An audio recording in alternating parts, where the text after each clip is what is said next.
Boa noite, André Luiz. Olá, amigos.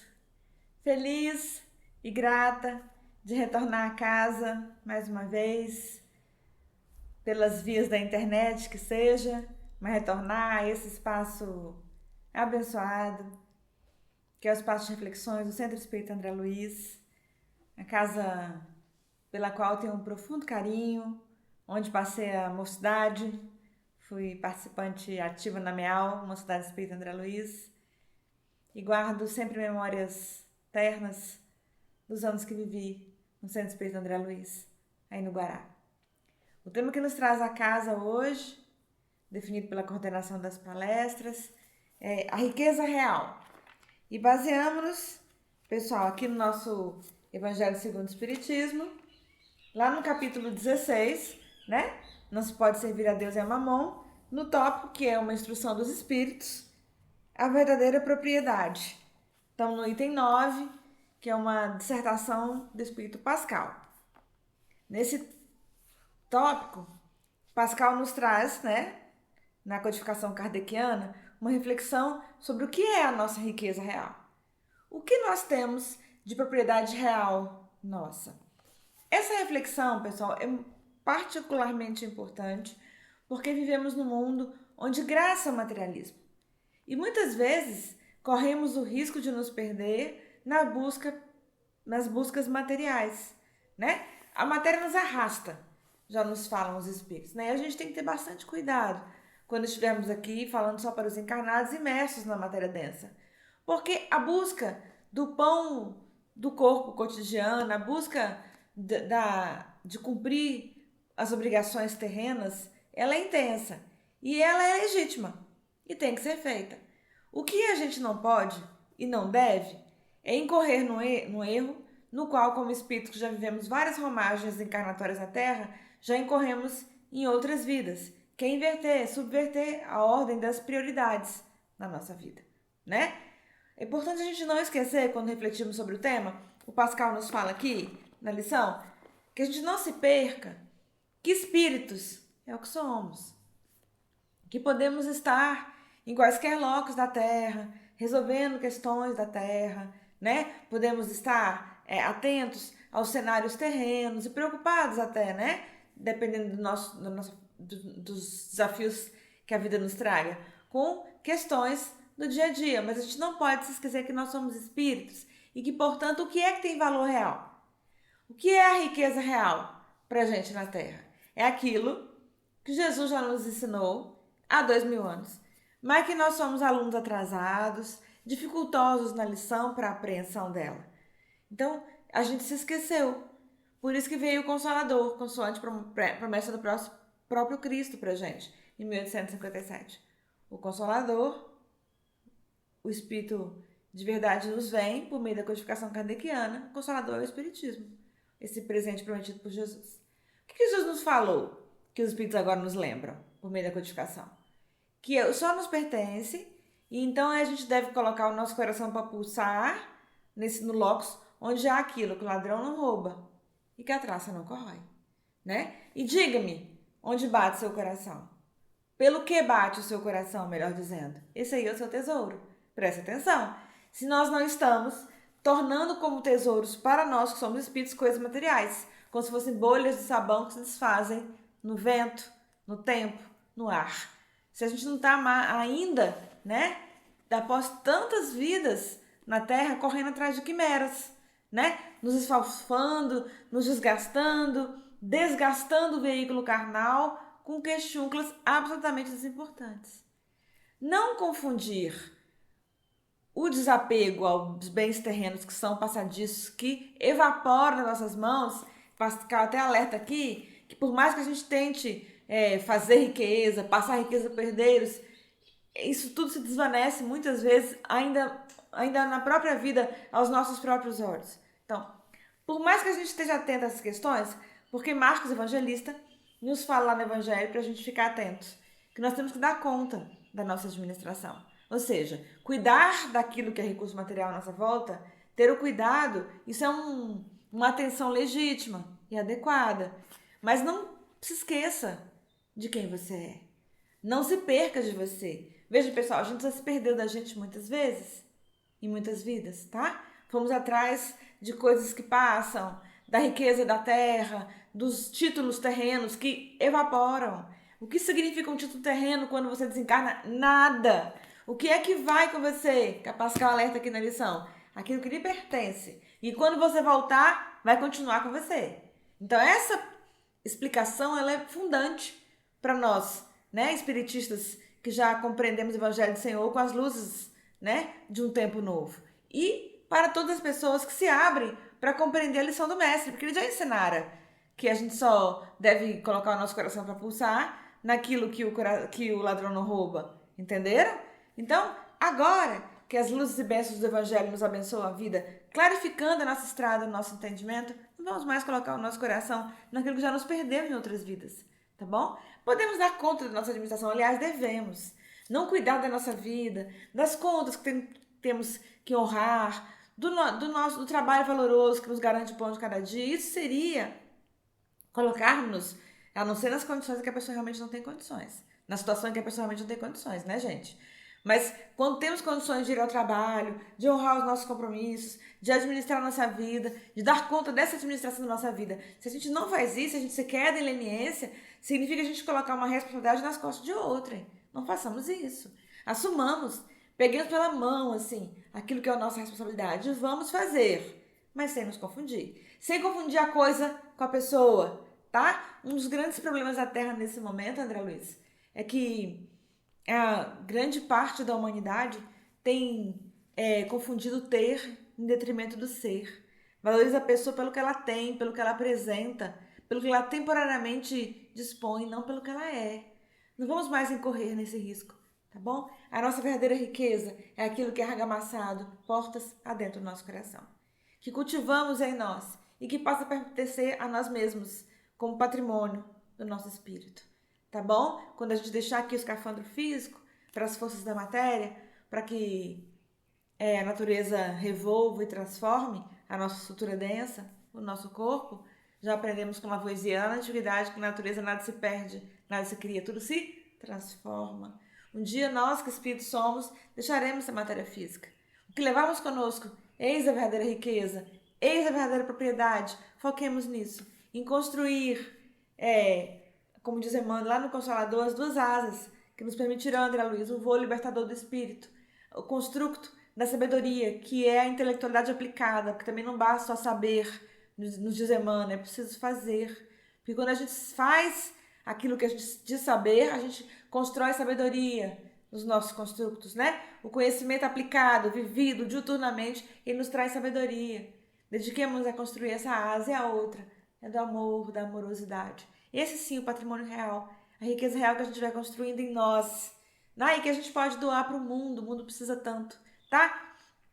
Bezerra de Menezes nos alerta, pessoal, de maneira tão linda, na psicografia do Divaldo, que nos toca profundamente. Diz assim, o mundo tem tanto dinheiro, né, gente? Não tem? Tem. O mundo tem muito dinheiro, né? Mas o tanto dinheiro que tem no mundo não conseguiu acabar com o problema da fome na Terra, né? O mundo tem tantas edificações, tantos prédios, tantas organizações, né? Se estruturou de maneira tão complexa, mas isso não retirou da Terra a dificuldade de termos irmãos que se tornam presidiários, que precisam ficar alijados do convívio, porque não foram educados, não foram olhados, não foram amados, não foram assistidos, né? E Bezerra fala assim, o mundo tem tantos títulos, né? Pessoas carregam tantos títulos consigo, há várias titulações, mas nada disso conseguiu tirar da terra o problema da solidão no coração humano, né? Parafraseando Bezerra, é isso que ele disse. Nada disso, nenhum título terreno, tantas cátedras terrenas, tanto saber acumulado. Uma criança hoje, já sou eu que estou falando, daqui a pouco a gente volta em Bezerra. Tantas crianças, hoje, pessoal, sabem mais do que nossos bisavós imaginaram sonhar em conhecer uma vida inteira. Crianças pequenas já sabem. É isso que diz que Bezerra nos alerta. O mundo tem tantas cátedras, tantos conhecimentos à disposição, tantos títulos, né? Mas nada disso tirou do ser humano a solidão.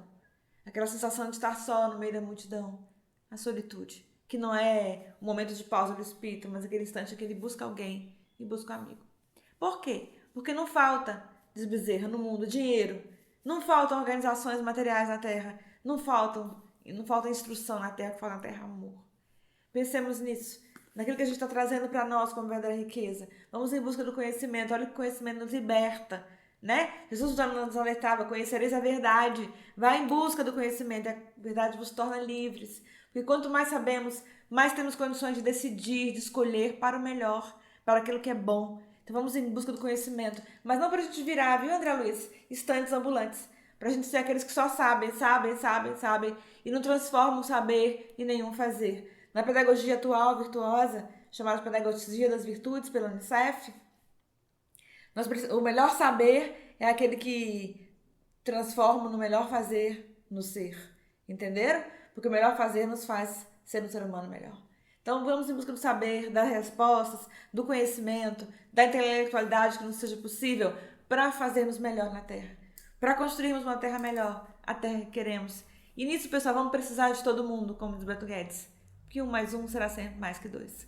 Tá bom? Vamos compreender que o nosso saber pode ser compartilhado. E aquilo que é compartilhado não se esgota nunca. Tá? Não guarde para você o que você sabe. Compartilhe, dê, transmute o seu conhecimento em ações veras para tornar a Terra melhor. Sozinho a gente vai até mais rápido, André Luiz. Mas juntos a gente vai muito mais longe. E não se paralisa apenas na esfera da intelectualidade que se transmuta em sabedoria, com fazer. Mas busca o amor. Amar mais, amar melhor. No nosso estágio evolutivo, pessoal, aprendemos com os espíritos que o amor é uma escolha, que o amor é uma decisão, tá bom? Que a gente não nasce amando. A gente é tão atrasado aqui na Terra, né? A gente não nasce amando todo mundo. A gente não nasce amando a humanidade inteira, como Jesus nos ama. Impossível. Nós somos criaturas ainda muito acrisoladas no nosso amor. Estamos aprendizes do amor, né? Então a gente ama quem tá pertinho, ama um familiar, ama um companheiro, companheira, filho, né? Mas o nosso círculo de amor ainda é muito restrito. Mas o Samitiba, grande estudioso da alma humana, ele fala que o amar se aprende amando. E é assim mesmo, decida se amar, a dar as respostas amorosas, a amar cada vez mais e amar melhor. Essas duas decisões de aprendermos para fazer, de amarmos cada vez mais e melhor, vão construir o nosso tesouro na Terra. Essa sim, a verdadeira propriedade. E tudo mais que nos vier às mãos, que Deus permitir por misericórdia dele que nos venha, honremos, tá? Como recursos materiais transitórios na carne. Mas honre também essa riqueza que lhe chegar, que não será sua, estará com você, como diz o Pascal aqui na lição, como tendo você como um usufrutuário, tá? Não vamos nos confundir com a coisa, vamos usar as coisas e amar as pessoas, como dizem os nossos irmãos budistas, tá? Não vamos mais confundir. Muito do sofrimento da Terra diz porque em muitas vidas a gente amou as coisas e usou as pessoas para conquistar as coisas, nunca mais, tá? Dar as coisas, o valor relativo delas, colocá-las no lugar delas, de recursos que nos chegam, usufrutuários delas que somos e que nos chegaram, pessoal, por misericórdia, tá? Lembra sempre disso, não é por merecimento. Pascal até nos alerta aqui, porque ele fala, inclusive, que há aqueles que falam assim, que conquistaram, amealharam na terra alguma riqueza, ou algum recurso material, ou algum dote financeiro, porque estudou, que conquistou com o trabalho, certo? E Pascal ainda fala, nada mais justo do aquilo que você conquista com o suor do seu trabalho, que não tenha sido em detrimento de ninguém, mas pensa que ainda assim essa riqueza chegou até você por misericórdia. Porque se Deus não tivesse permitido, você não tinha estudado, você não tinha encontrado meios de trabalhar, você não tinha conseguido chegar no locus de trabalho onde você chegou. Então tudo que nos chega, inclusive aquilo que a gente elaborou para que chegasse às nossas mãos, chegou por misericórdia divina, porque Deus permitiu que chegasse. Honremos esse lugar, pessoal, tá bom? Então assim, aprendamos com a espiritualidade maior que aquilo que nos chega, vem para os nossos braços, para que a gente possa fazer o maior número possível de pessoas felizes. Tá bom? Ah, André Luiz, não é só pra mim, não é só pros meus, não. Não é pra me perder nas minhas paixões vãs, nas minhas ilusões terrenas, onde já me perdi muitas vezes. Não, pense nisso. Todo recurso que chegar às suas mãos, chegou porque Deus confiou em você. Para você usar esse recurso com sabedoria, para você, para os seus e para qualquer outro que vier na sua direção, tá bom? Porque na verdade a ilusão da separatividade, nos diz Pierre Weil, um grande filósofo, que montou aqui em Brasília, a Unipaz, a Universidade da Paz, um lugar lindo. Ele fala assim, que é a ilusão da separatividade, que nos faz pensar assim, aqui estou eu, aqui estão os meus filhos, minha família, aquele lá não é, aquele é um estranho. Como que pode ser estranho se somos todos irmãos? Não existem estranhos na Terra. Vamos romper esse paradigma da separatividade, tá bom? Se Deus quisesse, pessoal, aquela criança que está lá na rodoviária de Brasília, ou que está na rodoviária da sua cidade, se você estiver em outra cidade que não seja a minha, na sua rodoviária também tem, infelizmente, tá bom? Essa criança que passa frio, que passa fome na rodoviária da minha cidade, da sua cidade, se Deus quisesse, estaria debaixo do nosso teto, seria nosso filho também, tá bom? Porque não tem diferença. E seria amado igual, tá bom? Então vamos compreender que os recursos que nos chegam, pessoal, chegam para que a gente possa fazer feliz o maior número de pessoas, incluindo os nossos amores, sim, com certeza, também eles, né? É muito justo que usemos aquilo que nos chega para viabilizarmos a vida, para presentearmos, para ajudarmos aqueles que não são caros ao coração. Mas aprendamos a amar, lembra da outra asa? E pensemos que aquele que vem na nossa direção é Jesus que nos manda, sempre. Quero lembrar vocês a história que Jesus nos narra acerca da senhorinha que colocou a moedinha no gasofilácio. Para nós pensarmos qual é a verdadeira riqueza que temos, né? Que nos pertence. Vocês lembram dessa história? Nos faz pensar sobre a verdadeira riqueza, pessoal. Jesus estava à frente do gasofilácio, né? Isso está consta dos evangelhos. O gasofilácio era o templo onde as pessoas deitavam moedas, né? Naquela época, na ignorância daquela época, as pessoas achavam que tinham que fazer oferendas para Deus, né? Não sei, o povo hebreu tinha essa visão, né? E outras religiões também tinham. Ainda hoje, pessoal, tem gente que acha que agradaria a Deus levando coisas materiais. Vejam vocês. Não esquece, tá? Você é um espírito. É a sua riqueza espiritual. E o que nós vamos mostrar para o Pai, que Deus é nosso Pai, é o nosso crescimento espiritual, né? Então, naquela época não era assim. Jesus, então, à frente da gasofilácio, junto dos discípulos, observava as pessoas chegarem e deitarem moedas lá, né, no cofre, que ficava de frente ao templo da cidade sagrada de Jerusalém. E aí, em algum momento, chega uma senhorinha e vai e deita 2 moedas apenas, né? 2 óbulos. O óbulo era moeda grega. Então, possivelmente, essa senhorinha era grega, né? Ali no seio do povo romano circulavam moedas de diversas origens, né? Ela deita 2 óbulos. E Jesus explica aos discípulos, então, que aquela tinha dado mais que todos. E os discípulos tentam entender o que tinha acontecido.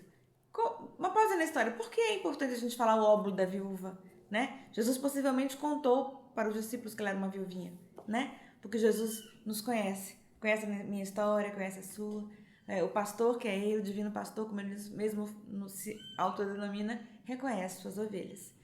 E aí, por que é importante a gente saber isso? Porque naquela época, gente, uma mulher que não tivesse um companheiro ou um pai, mulher ficasse viúva com as crianças, ela sofria muito, porque as mulheres não trabalhavam. Vocês imaginam? Os homens eram, assim, os arrimos das famílias. Então, uma mulher sem um companheiro ou sem um filho adulto, ela sofria demais. Então, possivelmente, essa estava nesse grupo das mulheres que sofriam muito, né? Mas ainda assim, ela vai lá e coloca 2 moedinhas. Na concepção, embora errônea dela, de que ela estaria dando a Deus a gratidão do coração dela. Jesus fala, deu mais que todos. Ele não faz o juízo de valor daquele hábito que era equivocado. Mas ele, dentro do próprio hábito, ele tira a lição. Coisa linda. E ele fala, ela deu mais que todos. Por quê? Aí Jesus explica, porque ela deu do que ela não tinha. Que ela deu dela. Coisa linda, né? Ela fez o esforço. A Amélia Rodrigues nos fala que ela vem de longe, de outra cidade. A Amélia Rodrigues, por meio da psicografia do Divaldo. Para deixar aquela moedinha lá, porque para ela aquilo era importante. Ou seja, ela deu dela, do eu dela. Essa é a propriedade que você tem. É a sua boa vontade. É o seu talento. Não enterre mais. Tá bom? A gente já deixou por muitas vidas os nossos talentos enterrados e fomos atrás de questúnculas desimportantes, fomos atrás da vida dos outros, preocupados com o que o outro fazia ou não fazia, com o outro tinha ou não tinha, e os nossos talentos, aquilo que é a nossa riqueza, a gente não desenvolveu. Não mais, né? Então pensemos sobre isso, a lição linda do óbolo da viúva, porque ela se esforçou para chegar lá e fazer. É assim que a gente desenvolve e aquilata cada vez mais riquezas que passam a nos pertencer, tá bom? Colocando os nossos talentos na roda da vida para girar na terra, viu? Aquele talento que está aí, com você, que lhe pertence como riqueza sua, que você angariou nas suas romagens terrenas, também está acessível para você porque Deus permitiu. Então é por misericórdia que a gente localiza, Céu, um talento. Ah, eu sei dar aula. Ah, eu sei organizar. Ah, eu sei cozinhar. Eu sei bordar. Ah, eu consigo falar para as pessoas. Ah, eu consigo lecionar, eu consigo escrever. Não encubra o seu talento. Porque colocarmos o nosso talento a girar na terra sofrida, para tornar a terra um lugar melhor, vai desenvolver em nós cada vez mais a caridade. Fazer girarmos a roda do amor, caridade, amor e ação. E descobrirmos quão bom é quando a gente deixa uma sementinha na terra de algo bom que saiu da gente, da nossa riqueza, que cresce. O amor é o sentimento que quanto mais compartilhado, mais se desenvolve. Então não vamos mais enterrar, tá bom? Lembramos da viuvinha, que foi o pouquinho que foi o maior, né? De todos os tesouros depositados naquele dia no gasofilácio. Gasofilácio é o nome do cofre. Viu? Pensemos nisso. Humberto Campos, pessoal, lá em Boa Nova, faz ainda o complemento dessa história. Os evangelhos contam só do diálogo de Jesus com os discípulos acerca dessa viúva. Daí Humberto Campos nos narra, lá em Boa Nova, que passado já o dia encerrando, que os sacerdotes só fechavam lá o templo, e aí tinham retirado já o cofre, não era mais tempo de doação. E aí chega uma senhora com uma vassoura, um rodo, um balde, os artefatos de limpeza domésticos da época, né? Possivelmente uma moringa. E aí, sem perguntar para ninguém, sem pedir para ninguém, ela começa a lavar o templo. Por quê? Porque o templo era um lugar de comércio, eles eram muito atrasados, né? Tinha até sacrifício de animal. E aí devia ficar muito sujo. E no dia seguinte ia recomeçar a romaria ao templo, iam começar os cultos. E aí ela vai e lava o templo. No sentimento dela, era a doação que ela fazia para Deus. Veja, ela não doou nenhuma moeda, mas ela deu dela, do suor dela, do esforço dela. Quem vai dizer como é que foi o dia daquela mulher? O que ela tinha feito durante os dias? Mulheres sempre estão sempre aparecendo na história como grandes trabalhadoras, grandes lutadoras, né? Então, quem vai dizer como é que foi o dia daquela senhora, meu Deus? Mas aí ela chega lá ainda para lavar o templo ao final de um dia de trabalho, né? Sem perguntar para ninguém. Não vamos esperar que ninguém nos diga, você pode fazer isso, aquilo. Convidemos-nos para o trabalho. E aí, Humberto Campos, de maneira linda, fala que para encerrar essa história, Jesus ainda fala para os discípulos: e essa deu mais que aquela da moedinha, deu mais que todos. Porque ele está doando agora o suor dela, o esforço dela, o talento dela, está doando dela. Coloque a sua riqueza, a verdadeira riqueza, que é o seu eu na terra, à disposição do trabalho de Jesus, tá? Daqueles que vierem na sua direção. Qualquer pessoa. Sempre lembrando, pessoal, que aqueles que vêm na nossa direção, quanto mais necessitados forem do pão do corpo ou do pão do espírito, é Jesus que vem na nossa direção, nessa pessoa. Tá bom? Não vamos nos esquecer disso nunca mais. Que não tem eu e o outro, eu desconheço o outro, eu não sei quem é o outro, é um estranho, não é. E quanto mais necessitado for daquilo que é a sua riqueza que você tem, ou daquilo que você recebeu como usufrutuário na terra materialmente, ou daquilo que lhe pertence, quanto mais essa pessoa vier na sua direção precisando disso aí que você tem, mais doaremos para que se multiplique em nós a nossa capacidade de doação, o nosso senso humanitário, o nosso senso de afeto e tornemos-nos verdadeiramente cada vez mais ricos, né? Ricos do espírito, cada vez mais cheios do espírito, do amor, da gratidão, que são virtudes que compõem a nossa verdadeira riqueza. Lembra, aquele que vier na sua direção precisando da sua doação material, ou do seu eu, do seu afeto, da sua atenção, do seu minuto de escuta. Gente, a Terra nunca precisou tanto da gente, do nosso minuto de escuta. Esses que vierem na nossa direção precisando representam Jesus pequenininho que vem, tá bom? Foi ele mesmo que falou, Céu, não sou eu que estou dizendo, tá? Ele falou que bendito seríamos um dia quando ele, ele mesmo, tivesse fome e dessemos a ele de comer. Tivesse sede e dessemos a ele de beber. Quando ele tivesse exilado e fôssemos visitá-lo no exílio, ou quando ele tivesse adoecido e visitássemos no leito onde ele estava, né? E os discípulos, sem compreender ainda a lição, perguntam para que a lição chegasse até nós. E a lição de Jesus, vários séculos, atravessa os milênios e nos alcança, para que, enfim, nós, os atrasados, Senhor, de todas as eras, consigamos compreender a lição vera e linda que não passa do Mestre. Os discípulos perguntam: quando é que foi, Jesus, que nós tivemos com fome e te demos, Mestre, de comer? Quando é que foi, Senhor, que tivemos com sede e te demos de beber? ou exilado, e o visitamos no exílio, ou adoentado, e o visitamos na enfermidade. E ele fala, é verdade, lindo, pra gente não esquecer, tá? Pra gente colocar como em letras indeléveis aqui no nosso coração e não esquecermos disso nunca, nunca, nunca mais. Tá bom? Ele fala, céu, em verdade vos digo, todas as vezes em que fizestes a um desses pequeninos da estrada, é a mim que o fazes. Lembremos, quando a vida nos convidar a compartilhar as nossas riquezas materiais ou reais, em sendo a riqueza real aquilo que é patrimônio do Espírito, lembremos que é Jesus que nos estende a mão, né? Tá bom? Que é Jesus Cristo que está nas calçadas, nos pórticos, nas rodoviárias, que está nos lugares mais sofridos da terra, esperando o nosso olhar amoroso, o compartilhar das nossas riquezas, o compartilhar essencialmente de nós mesmos, que possamos dar de nós, tá bom? Nunca mais virarmos as costas ao outro, observarmos em cada cena, em cada olhar, em cada dia, aquilo que o Mestre quer que façamos. E se a gente tiver dúvida, aí a gente pergunta para ele. Podemos ser alto? Sim. Sempre perguntar a Jesus querido, dizer a ele, Mestre, diante desse dia que se abre para mim, dessa situação que me parece tão difícil, ou dessa pessoa que me parece uma incógnita, Mestre dos nossos corações, Senhor, o que queres que eu faça? E a resposta de Jesus vai nos levar sempre para um caminho de crescimento, de engrandecimento e, essencialmente, de enriquecimento espiritual, para uma jornada que nos pertence, para a qual nós somos criados por Deus, tá bom? É para esse caminho de crescimento espiritual que fomos criados, não é para outra coisa, tá bom? Tudo que há aqui na terra, tangível, é instrumento para o seu caminhar como espírito. Não se confunda. Tudo que tem na terra, material, é apenas instrumento para que você use, transponha o cenário e avance como espírito que você é. Quero encerrar, pessoal, a nossa reflexão de hoje, quando pensamos nas verdadeiras riquezas que nos alcançam e aquela verdadeira riqueza que a gente pode conquistar portas adentro do nosso coração.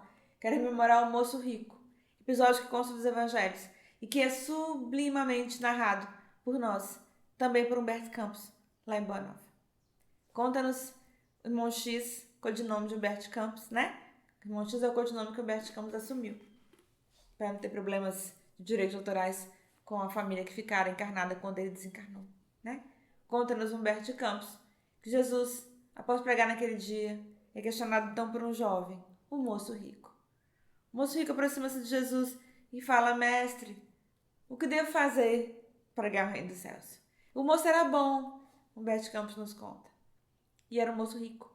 Não há nenhum problema com relação à riqueza material. Apenas o problema se torna quando a riqueza vem a ser o objetivo central da vida da pessoa, deixa de ser instrumento para ser razão. Aí a perda da alma está se evidenciando, né? Agora a riqueza ela é temporária. Estagiamos na riqueza, estagiamos na carência e vamos vivenciando a lição que nos cabe em a cada encarnação, né? O moço nesse momento era rico, mas era bom. E ele pergunta para Jesus, mestre, o que devo fazer para ganhar o reino dos céus? Jesus fala para ele fazer o que está nas escrituras, né? Afinal de contas, ele era um moço judeu. E aí ele fala, Senhor, eu tenho feito o que está nas escrituras. Jesus olha para ele, vê que ele queria avançar na lição, né? E aí Jesus fala para ele, então, deixa tudo o que tens e segue-me. Por que Jesus fala isso para ele? Era para ele abandonar o que ele tinha, a herança do pai? Não necessariamente. Os Espíritos ensinam aqui no Evangelho que a espiritualidade não espera que a gente abandone o recurso material, senão a gente seria um pária na sociedade às custas dos outros. Não é isso.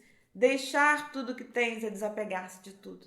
Parar de se confundir com as coisas. Parar de você achar que você é o título. Parar de se confundir com o seu título. Quando alguém perguntar quem você é, não fala qual é a sua profissão. Isso aí é o que você está exercendo nesse momento. Nunca mais vamos nos confundir, Céu, com aquilo que é passageiro na Terra, tá bom? Deixar o que tem significa isso, significa usar o que tem, né? Apropriar-se daquilo que está à sua disposição temporariamente, entendendo que você é usufrutuário, mas você não é a coisa, você não é o título, você não é a posse, nunca mais se confundir, tá bom?